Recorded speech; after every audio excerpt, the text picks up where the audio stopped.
On today's show, the San Diego Padres offense going nuclear in Game 2 against the Dodgers will make all the headlines. It'll be perfect fodder for trash talk in the rivalry, but why Dylan Cease's excellent start is the real story here for what the Padres need the most going forward.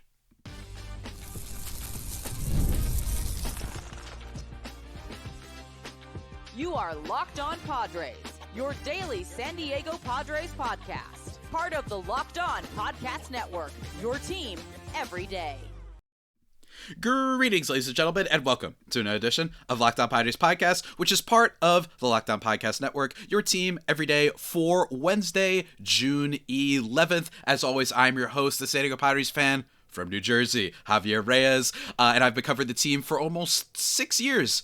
6 years on not just this podcast, but for plenty of other outlets, including Just Baseball, chief among them. Today's episode, guys, though, is brought to you by Monarch Money. Take control of your finances with Monarch Money. Use the code LOCKEDONMLB at monarchmoney.com for 50% off your first year. And folks, today's episode is a goodie. We're recapping last night's beatdown game between the Padres and the Dodgers. Game 2 bounce back for sure. Then we're going to do a little bit of Luis Arráez questions, comments, concerns.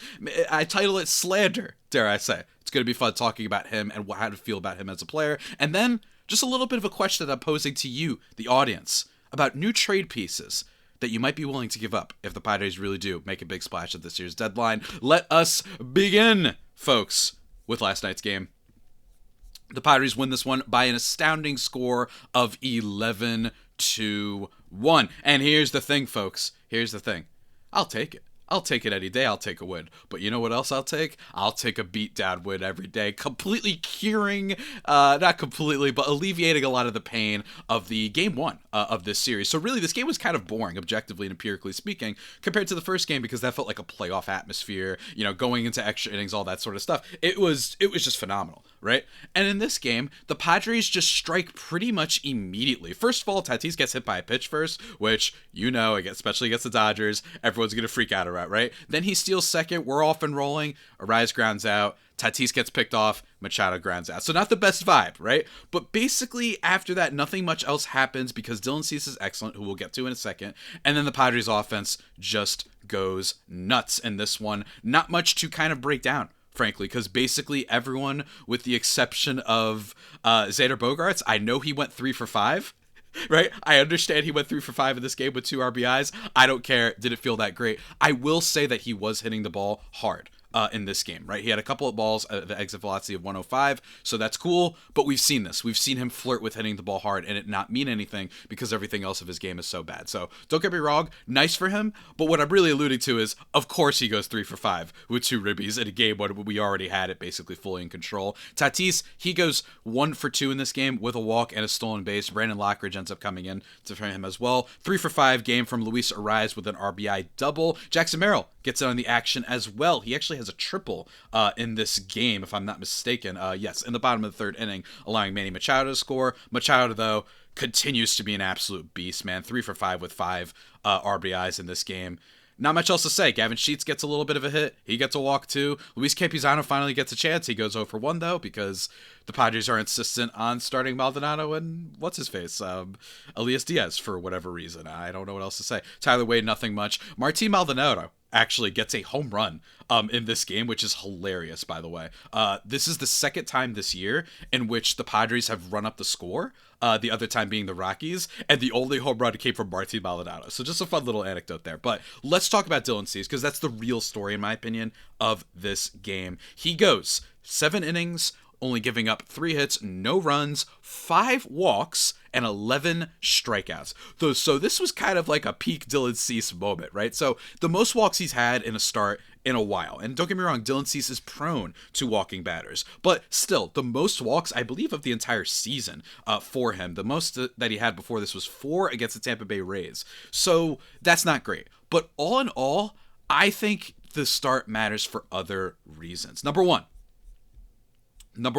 being that I joked about how the last time Dylan Cease faced the Dodgers in a bullpen game, it didn't go well. As you guys might remember, the infamous Game 4 against the Dodgers, in which the bullpen completely shut down the Padres offense, and it was rough, right? Like, it wasn't great. We don't have to relitigate that too much, but he was bad in that game. And while, yes, the Padres offense showed up, and I have to imagine just mentally that takes a little bit of a burden off. Maybe it makes the Dodgers players like, oh, maybe today isn't our day. Doesn't matter, even if it was a bullpen day. I just like to see a start like this from Dylan Cease. He needs it. He needs to be the guy. He's got a 4.28 ERA on the season. He lowered it from a 4.7 to 4.28 last night, and he's been steadily okay. Look, he hasn't given up more than 3 earned runs since that atrocious start against the Athletics back on April 8th, right? When everyone was like, oh God, what's happening to him? So he has been at least predictable in some sense, but he has had all these starts where he just messes up at the wrong time. So I'm just glad to see this great start from him. And he also, in terms of some advanced stats, looked pretty sharp as well. He generated 24 whiffs on his pitches last night, 12 on 26 swings from his fastball, and 12 on 26 swings from his slider, and then 11 from 22 swings on his fastball. So guys were trying to hit him, and it was not working. I know he walks some batters, but even in this type of game against such a potent offense, I'm okay with that. And it is the biggest thing for the Padres going forward, because we've talked about this before. We don't know what's going on with Yu Darvish and Michael King. I don't trust the San Diego Padres whatsoever when it comes to that. I get it. You should trust them. I get it. But overall, just for him to have a start like this, I think he's going to get better. His peripherals are a lot better than his overall number. I just think he's made some really bad pitches at the wrong time. I think some balls have snuck through every now and then, and he's walked some batters. But I just think like him getting the 11 Ks is what I'm latching onto, mostly. I just think that at some point he's going to go on a torrid stretch. He's going to be awesome, and I think that he can at least help this team a lot until Michael King and Yu Darvish, and frankly the rest of this rotation, whatever they come up with, is sorted out. But they need him, because if he's bad Dylan Cease, and this is an off year and a contract year for him, all of a sudden we look at this Padres rotation and we're like, we might just have Nick Pivetta, because again, the Padres are cagey with injuries. We haven't really gotten an update on Michael King ever since May 18th. We haven't really gotten too many encouraging signs from Yu Darvish, who they hope to have back by June or July, right? So I don't trust them, and neither should you. So that is the biggest thing of yesterday's game. Love the offense. Absolutely love it. Love to see some good at-bats from Tatis, by the way. Taking some pitches, getting a walk. He just looks a little bit more patient. Hopefully he's breaking out of this nightmare slump he's been in. But all in all, Dylan Cease, man, love what I saw last night, and I hope it continues. But folks, speaking of continuing, we will continue with this show and talking a little bit about a player that we have problems with. A player that a lot of the nerds have problems with, and then a lot of the non-nerds get mad at whenever the nerds are frustrated with him. And that's Luis Arráez. But first, a word from one of our sponsors. And folks, that sponsor for today's show is the legendary people over at Monarch Money. Because let me tell you, when it comes to your finances, sometimes you check your bank and go, where did my money go?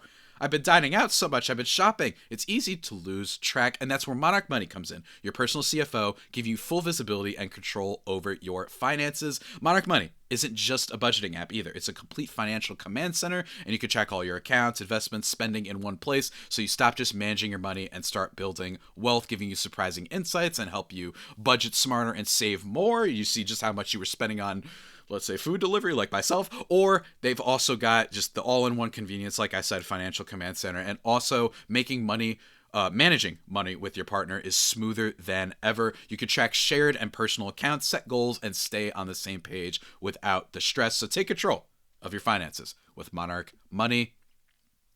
Use code LOCKDOWNMLB at monarchmoney.com for 50% off your first year. That's monarchmoney.com, code LOCKEDONMLB for half off your first year. Go on and check it out.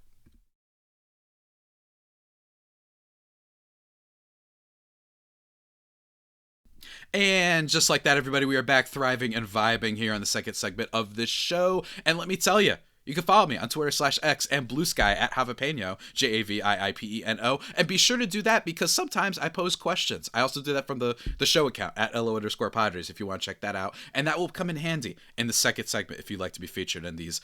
Let's say, yeah, like I ask the audience for their opinions on some things every now and then. Let's talk about Luis Arráez. On the surface level, everyone says he's batting 280, he's fine. I get that. He's actually slugging 405, which isn't great, but it's maybe not as bad as maybe Xander Bogaerts, right? So believe me, we're going to be talking about Bogaerts tomorrow, by the way. But Luis Arraez so far this year, 281, 314, 405 slash line. He's got a 103 WRC plus. More disturbingly, though, I will say that he has a weighted on base of 314 only, and his expected number is 281, so a little bit lower. And he has accounted for negative 0.2 wins above replacement, according to Fangraphs. Now, here's the thing. Some of you people are like, I don't care about your advanced stats. He's a great batter. He never strikes out.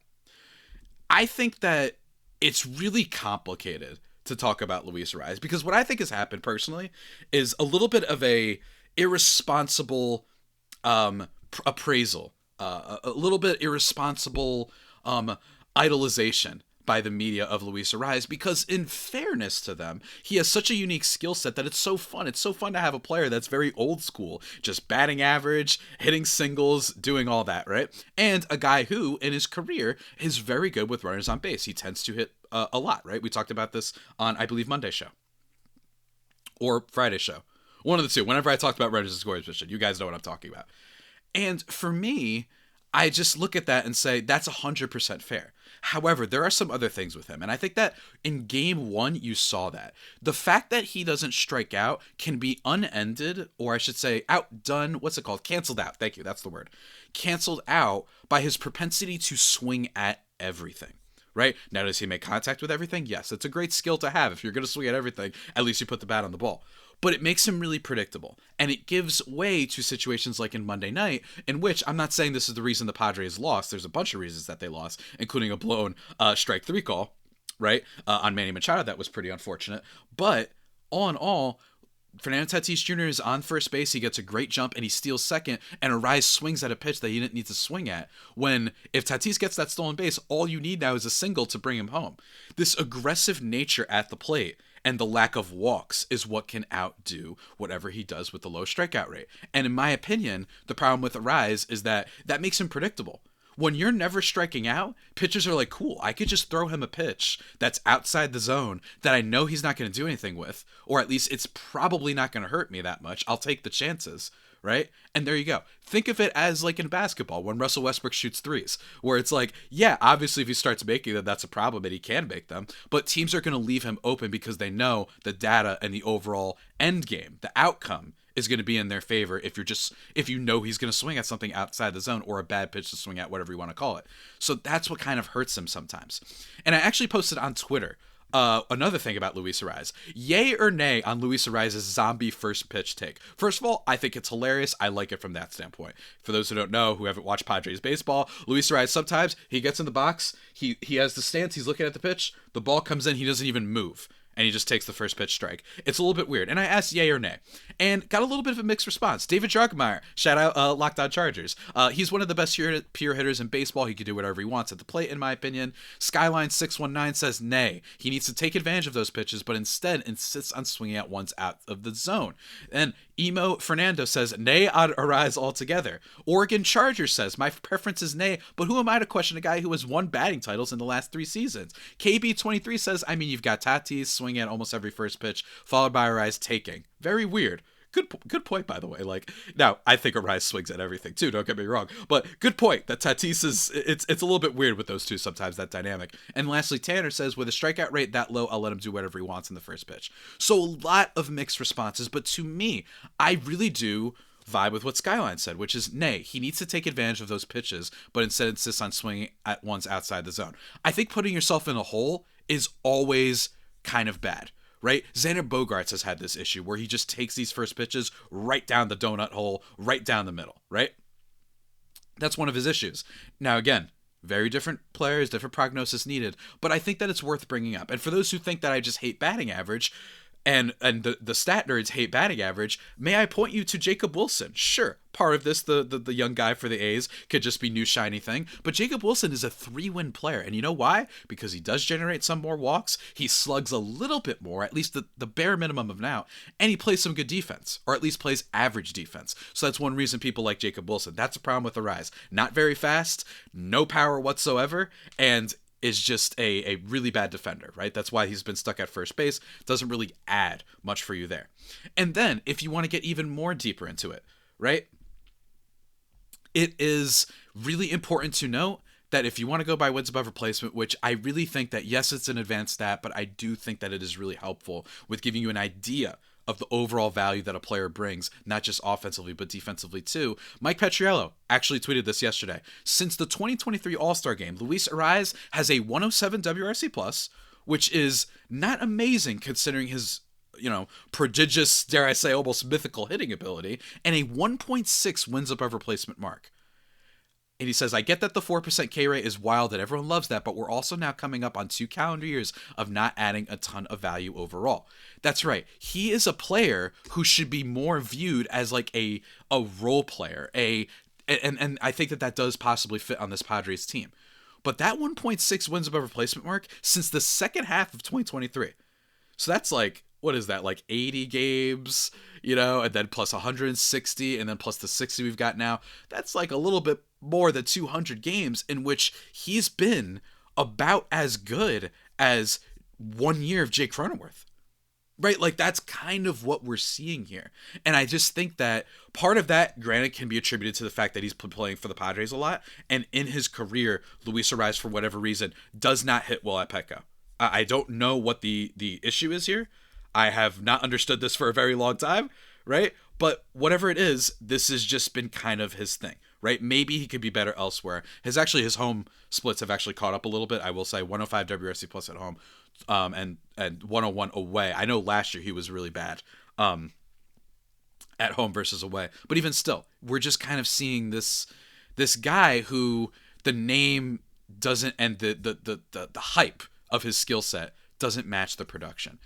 And it's for that reason that I say, can't wait to say what he does in the offseason. I do not think this is going to be a guy that Preller extends. I do not think they should extend him. Even if he was playing at the peak of his powers where he was a fringe 2.5 win player, I do not, because there's too many players on this team extended. Let's have a little bit of roster flexibility, in my opinion, right? I think this is one of those players who people are going to be surprised by how little he gets this offseason. I don't think people are expecting him to get $200 million because, that's what home run hitters get, right? But I think that people are going to be surprised. I see a world in which we get like a Jerks and Profar situation. I really do. I think Arráez, if he keeps this up and is not doing enough to offset his weaknesses by really being like a 320 hitter, that's kind of what he needs to do and he's capable of. I could see a world in which people are like, wow, he hasn't been signed yet and now he's on the Rockies for a 1-year prove-it deal. I could see it. And granted, I conclude this segment with this. The real biggest problem for this team right now is Xander Bogaerts, who affects not just the now, but the future. We're going to talk about him actually tomorrow. We're going to say, I don't want to do too many slanders on today's show. You know what I mean? I want to do a little bit more positive, a little bit more fun of a segment, which we're going to do after this break, talking about some trade assets that we need to consider if the Padres really do want to make a big splash at their series deadline. And that next sponsor for this show, oh, we love them very much. We do. We adore them. You know why? Because when it comes to skilled trades, you need a place that's going to have you covered. HVAC, electrical electrical work, all that sort of stuff, plumbing. Supply House is the place to go. Their easy-to-use website is packed with helpful resources and the latest product info to help you get the job done right. Plus, with a complete inventory of over 200,000 parts from 400 plus top brands, you'll find exactly what you need delivered fast from coast to coast. And if you need help with an order, Supply House offers expert support and industry-leading service, so you'll always talk to a real person. And for trade pros looking for an extra edge, their free TradeMaster program offers exclusive perks like a dedicated phone line, free shipping, and discounts on every order. Thousands of skilled professionals are already taking advantage. Now it's your turn. Go check it out, guys. Join the TradeMaster program today at supplyhouse.com/TM and start ordering plumbing, HVAC, and electrical supplies with just a few clicks. Plus, use promo code SH5 for 5% off your first order. That's supplyhouse.com. Go on and check it the freaking pow out.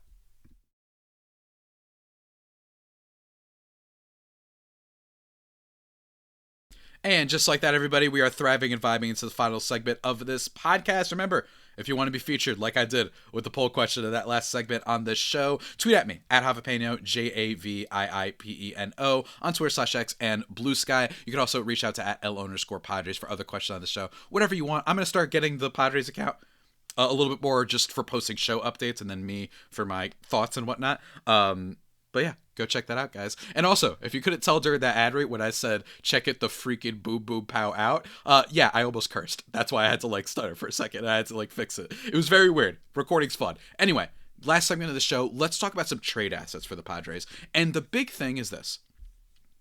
We are already very well aware. You've been listening to this show. You've been following the Padres for a while. It was reported by Dennis Lin that Jaren Duran is an option for the Padres. And not an option, a trade target for the Padres. And this fits Parler's MO because Parler's MO is, I have never heard of buying low in my life. I have never been a fan of only, settling / aiming for decent options to improve this team. I only want stars, baby. That's what this man seems to be obsessed with. Not that he has not made, by the way, under the radar moves. It's just kind of the perception. And in fairness, a lot of it is pretty true. I mean, there are times when I'm like, Preller, I don't think we need to trade for like... we didn't need to sign Xander Bogaerts. Even if he turned out okay, we didn't need to sign Xander Bogaerts. But anyway, with Jaren Duran, even with this farm system in which they basically have these two golden eggs that a lot of teams would like, right? Ethan Salas, who if you traded him at this point, you might be trading him a little bit low. You might be selling low on him. And then Leo DeVries, who, according to our boy Aram Layton, who I trust implicitly of JustBaseball.com, excellent prospect guru, has him as the third best prospect in all of baseball. At his age, he looks awesome. We love Mr. Leo.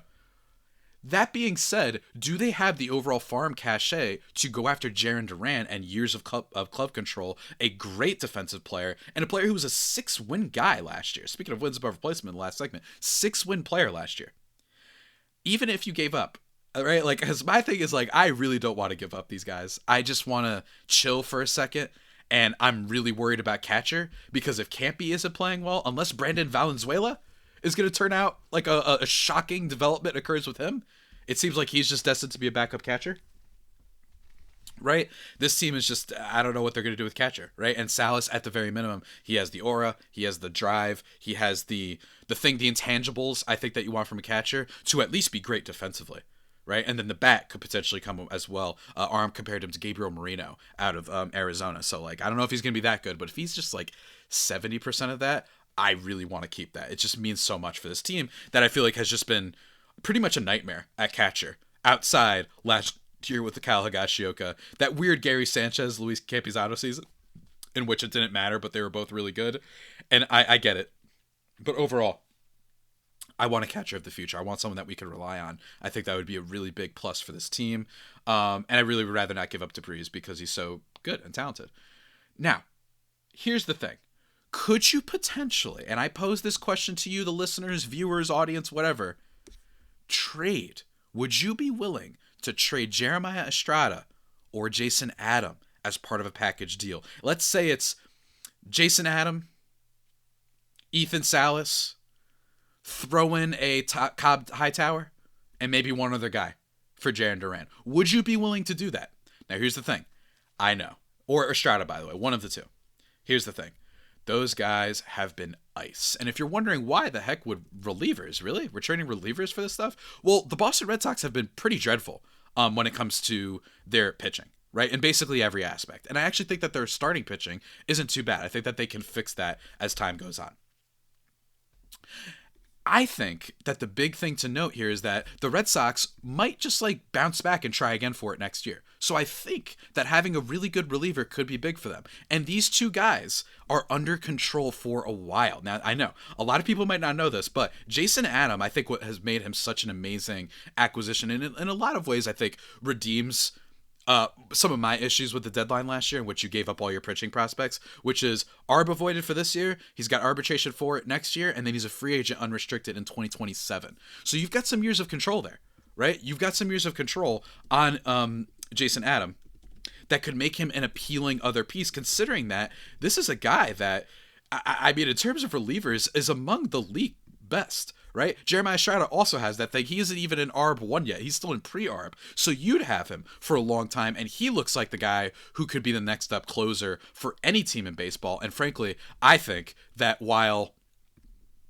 both of these guys are super valuable, Estrada seems like he could be like a guy that we start drafting in fantasy baseball. Let's put it like that. Like a guy that starts being taken every year. I just think that his potential is really quite through the roof, frankly. I really do. I think that he's been absolutely phenomenal. Jason Adam, by the way, what's his ERA at? He has the 18th best ERA among relievers in baseball right now. So that's awesome. Robert Suarez, 23rd for those keeping track. I'm just saying, would you include those guys as part of this? And here's the other thing. The reason why I might be more willing to include them, two reasons. Number one, they're relievers. That is the easiest position if you need to. I'm not saying it's always easy. There are plenty of teams in baseball that are struggling with this right now. Easy to fix that position more than any others. And sometimes it just works your way. Look at the Cubs. The Cubs bullpen was terrible, and now it's been one of the best in baseball over the last month, and they're a real contender, right? But for me, reason number two why I'd be willing to do this is because of some of the other options to replace these guys, right? First of all, you have Sean Reynolds. Maybe he's got some potential. He was great last year. He's flashed it at times this season. Looked a little bit worse, but maybe he can be a little bit like what he was last year. We'll have to see. But for me, it's the young guys. It's Tyson Neighbors, and it's David Morgan. Morgan, who just got called up, he's been looking pretty good for this team, and he's made a lot of adjustments, right? He adjusted his release point, and his fastball velo is up from about 96 miles per hour to 98. He touches triple digits every now and then. He has looked like a little bit of a specimen. He's been really good. And then Tyson Neighbors has been killing it in the minors. Friend of the show, we interviewed him a while back. He was great. So would you be willing to move one of those guys, considering that it seems like the Padres at least have some options with Morgan looking so good and Tyson Neighbors being a guy with that fastball, with his disgusting slider that he's got, who might be able to progress really quickly as they drafted him late. They like doing this. Padres like drafting some guys a little bit later, and hopefully they can be used as bullpen guys in the future pretty soon, which is frankly something that a lot of teams do, but you get my point. Would you be more willing to move one of those guys? I would be, personally. If it means that we can somehow save and not give up one of DeVries or Salas, I would really, really appreciate that. And I think the Red Sox would be interested, especially in some relief help that could be awesome for them going forward, because they're struggling with that. Now, I will say, this also depends, their willingness to trade relievers could also depend on the health of Yu Darvish and Michael King, because if they really aren't healthy and we don't know what we're getting from them, if Ryan Berger, Randy Vasquez, or Stephen Kolek fall off a cliff and are bad, we might be looking at a team that's like, we need to conserve all the relievers we have as much as we can, so that way we can use a bullpen day as our fifth rotation spot, basically. Those are the questions that I posed to you guys, and that about does it for today's edition of the Locked On Padres podcast, the only pod that may be better than the Padres themselves. Tune in tomorrow. We're going to be talking about some Xander Bogaerts slander, and you know what? We might talk about Martin Maldonado and Elias Diaz and Luis Campusano, and maybe a little bit Tirso Ornelas. Just the Padres' unwillingness to give young guys a shot. We're going to talk about that, as well as the game recap of this rubber match. Hopefully the Padres get the W and beat those dastardly Dodgers. But until next time, remember, follow me on Twitter/X and Blue Sky at Javipeno, JAVIIPENO. And until that next time, stay safe and, of course, stay faithful. My Fire Faithful homies, take care.